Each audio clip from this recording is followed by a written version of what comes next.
আর মাত্র কয়েক ঘন্টার অপেক্ষা, আরও একটা শিরোপা যেন হাতছানি দিয়ে ডাকছে আলবিসেলেস্তাদের কাপ্তান লিও মেসিকে। আজ আর্জেন্টিনার হয়ে কলম্বিয়ার বিপক্ষে কোপা আমেরিকার ফাইনালে মাঠে নামবেন তিনি। শিরোপার খুব কাছে দাঁড়িয়ে লিওনেল মেসি, যেখানে জিতলে মেসির অর্জনের ঝুলিটা পূর্ণ হবে আরও। তবে সেই অর্জনের মাঝে লুকিয়ে আছে গভীর বেদনা, কেননা এই ম্যাচ দিয়েই আর্জেন্টিনার ফুটবলকে বিদায় বলে দেবেন আনহেল দি মারিয়া। দীর্ঘদিনের সতীর্থর শেষ ম্যাচের আবেগ ছুঁয়ে গেছে মেসিকেও। এদিকে আর্জেন্টাইন ক্রীড়া সাংবাদিকদের মধ্যে গুঞ্জন রয়েছে ডি মারিয়ার পরপর দলীয় জার্সিতে অবসরের ঘোষণা দেবেন মেসিও।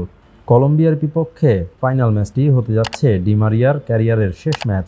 তাছাড়া মেসিরও হয়তো এটাই শেষ কোপা আমেরিকা, জানিয়ে কিছুটা আবেগী মেসি নিজেও।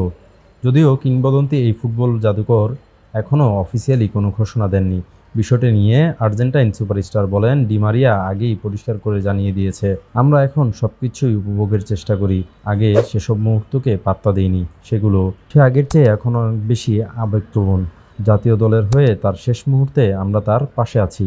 সত্যিই কোপা আমেরিকার ফাইনালের পর ডি মারিয়া অবসর উদযাপনের পর লিও মেসিও যদি ঘোষণা দেন অবসরের, তবে পৃথিবী জুড়ে হাজারো কোটি ভক্তের চোখের কোণে যে ভালোবাসার অশ্রু জমবে তা নিশ্চিত। তবে ফুটবলের ইতিহাসে সোনালী অক্ষরে কিংবদন্তি হিসেবে পেলে, মারাডোনার পাশে লেখা থাকবে LM10 বা লিওনেল মেসির নাম, সে কথা নিশ্চিত। Desk report, TVN।